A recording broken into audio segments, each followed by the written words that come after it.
Before we get started, I'd like to briefly explain the 7 energy point chakra spread. Cards on the left are the unconscious inner self. Card in the center is the heart. And the 3 cards on the right are the conscious foreself. The card on the bottom left is the base of your spine. It's a combination of many things, from past lives to tragic or cherished childhood memories up to the present. We're always culling and bringing new things into our lives and evolving. That's why I'm calling it sourcings and urgings instead of foundation. The second card up is your pelvic or sacrum. This is awakening or arousing. This is where your spiritual awakening is, and growth of all kinds, and includes your sexual prowess. This can be a cosmic life breath. The cosmos has natural laws that live in harmony, but we don't always live in harmony with them. Top left-hand card is the solar plexus, or what I consider sensing and feeling. This is where you get those gut feelings about something when they're right or wrong. This is also a universal life force, contrary to a cosmic life breath. This is where chaos ensues in our lives. The center card is the heart of the matter, or the situation. We're always asking questions. Why did this happen, and what's going to happen next? The heart of the matter must connect with the unconscious and the conscious, so we can leave our shadow self in the dust. Another Jungian reality here. And maybe have more of an understanding of what's happening in our lives. The card on the bottom right is the throat, or what I consider communicating and teachings. It has to do with how we accept the rules of society and how we live our life. Are you living a conservative, orthodox life, or more of a new wave, do what you want kind of life? The second card up is the third eye, or seeing or envisioning. It's more of bringing things from a linear to a 3-dimensional perspective. The third eye is our pineal gland in the center of our brain that's activated by light.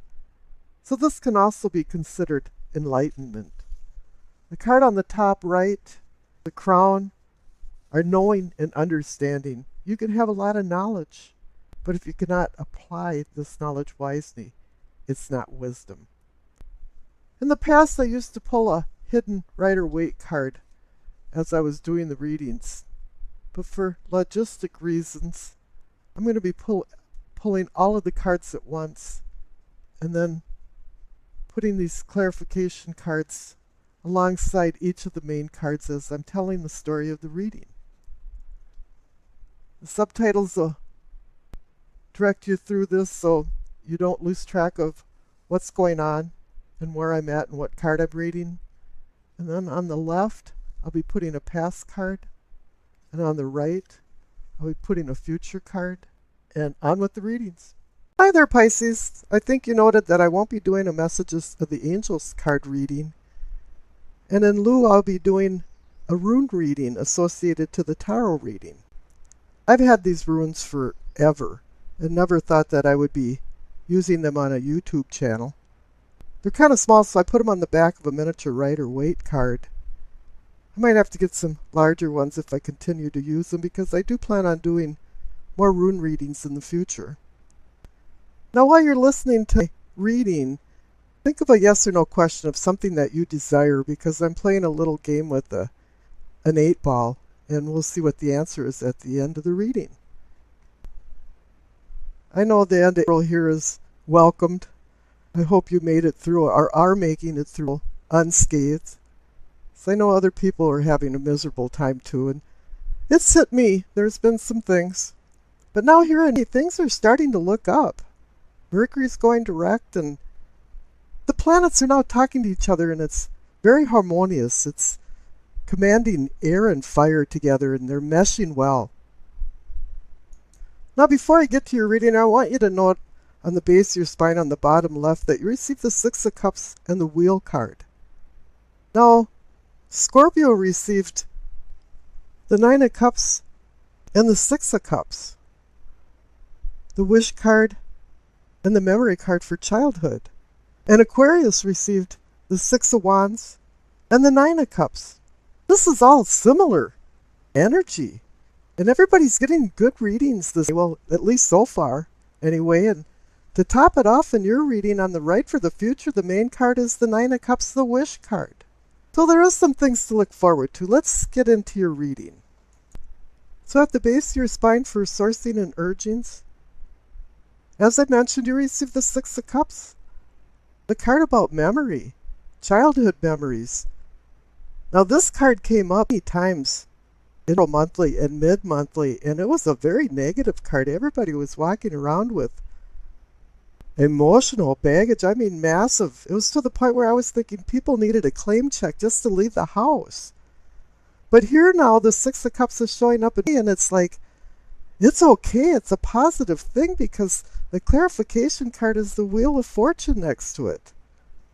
Now this is an auspicious time. Something about your past is bringing something up to the front and fortunate for your future.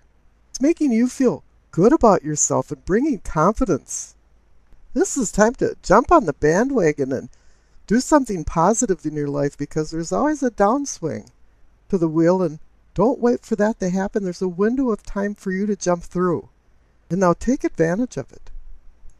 Now up in your pelvic and sacrum for awakening and arousing, receive the Ten of Wands. Things have been heavy for you. I don't know if it's atmospherically around you. And also, the responsibilities that you've taken on have been a heavy load. You've been carrying a lot of things around. Probably doing more than you should. While others are sitting back and kind of going, oh yeah, isn't life great? You know, you've been towing the rope. And maybe in some ways this has hampered your progress, but as for any 10, it's a card that represents that you're coming to an end. There'll be some new beginnings. Whatever burdens you've been carrying, it's going to be lightened up. And the clarification card is the Four of Cups. You've known that it's been a heavy load. You're the Four of Cups guy and somebody's handing you an opportunity cup, but it's probably one for more work and less play, and you're saying, no thanks, I don't want it anymore. All of the opportunities that I've accepted in the past had no rewards to it. It wasn't a treat anymore. I was doing too much of one thing. And it's time to do something different. And you've intuitively known that it's time for a change because up in your solar plexus for feeling and sensing, you receive the Queen of Cups. She's the one that makes you sense things, makes you feel things intuitively. Now she's having your inner voice talking to you, reflecting, and bringing in more self-awareness and sharpening your awareness around your milieu. This is why she's in the gut feeling category. She wants you to start listening to your gut feelings. And the Queen of Cups is Pisces. You're in Pisces land right now. This is you. This is personifying you. You realize now there's no time to brood over the past and worry about you doing too much work over other people. And this is reinforced also by the clarification card because you got the Eight of Cups. Now this is saying, yeah, it's time to walk away from a few things. Resignation doesn't mean you're losing. Sometimes it's just wisdom to know your limits and when it's time to change. And this is also reinforced with the center cards for the heart of the matter, because you receive the Two of Wands and the Three of Wands.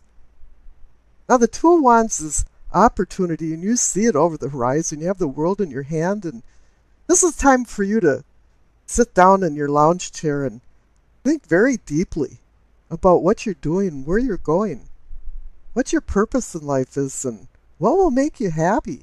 And start making some plans. Get the drawing board out and all kinds of pencils and paper and start scribbling out a plan.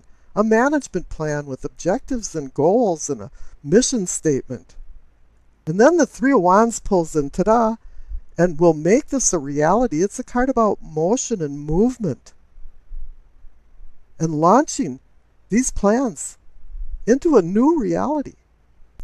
And once again, the card on the bottom right for the throat for communicating and teaching, the Three of Pentacles, is reinforcing this because I call it the Architect card. It's a card about building, restructuring, looking at your blueprints. But this isn't about building a fabricated structure, but a customized structure and organization that aligns with your life. And sometimes people say Rome wasn't built in a day and blah, blah, blah. But here the clarification card is the Eight of Wands. That's a card about sudden change. And it's about sudden motion. Two things are, the wheels now are going around. You've got the Two of Wands representing the Three of Wands. You've got the Three of Wands connected to the Three of Pentacles. Now, Eight of Wands can also bring news and messages. Perhaps something suddenly changed when you receive some information. Now, information is a good thing, and then again, you can get some bad news. And I see up in the third eye for your seeing and envisioning, you receive the Tower. So something made a sudden collapse. And the Tower is connected to the Eight of Wands. But not necessarily is the Tower a negative thing. Sometimes things have to be restructured for reconstruction. And that's the reason for the collapse. I don't think this was like a fatal collapse, but more of fault lines running through the ground. And something that you were planning to do didn't have a stable foundation. And the clarification card is the Four of Swords. It's telling you, yeah, you're going to have to sit back and contemplate about this because something is not right with your plans, and you shouldn't go forward until you have everything mapped out. Because a lot of times life is iterative. It's really dependent on what you've done previously to how you will act in the present and the future. Now, up in the crown for your knowing and understanding, you receive the Four of Wands. So now you receive the Two, the Three, and now the Four of Wands. And the Four of Wands is a celebration card. So obviously, if you rethought some things and move forward with the right plans, everything's working out. And the clarification card is the Ten of Wands. You receive that over here in the pelvic and sacrum. And you receive the Four of Cups, and now you receive the Four of Wands and the Ten of Wands. They're connected. Now your spiritual self is starting to move forward. You're a Swiss watch just clicking along.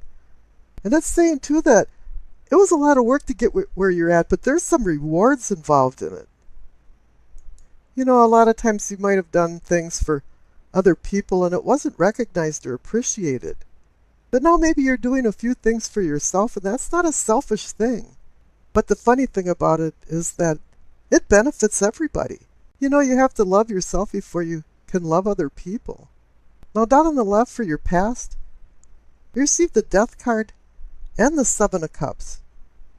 Now, the Death card's about transformation, but I'm seeing that the Seven of Cups card, the card of difficult decisions, sparked this Death card transformation. You knew it was time. There was a fulcrum, there was tipping time that it was time to start doing some different things. And whatever you decided to do is being rewarded in spades, because over on the right for your future, you receive the Nine of Cups, the Wish card. You know, curiosity killed the cat, but the second line to it, a lot of people forget, is that satisfaction brought him back. This is where you're going to have satisfaction for all of your hard work, for the two Ten of Wands, and all of the planning. But what made this real was you changing your attitude and changing yourself. Now there's two clarification cards I pulled for the Nine of Cups, and you receive the Empress and the Chariot. Now you might think this funny, but they're both about duality. The Empress is about the planet Venus and the star that rises in the east in the morning and sets in the west in the evening. And the Chariot, too, is about control versus lack of control. And both of them are giving you a lesson. The Empress is saying about sharing and paying attention to your personal life and your home. With the Queen of Cups over there and you, it's saying, yeah, you're supposed to manifest some deeper bonds with the people in your life. And the Chariot's saying you have to make sure that you're disciplined and under control, and that your willpower is directed in the right direction. And it's great to have the Chariot there because he's saying, yes, you're moving on, you're moving forward. And I wish you acceptance, peace, and happiness.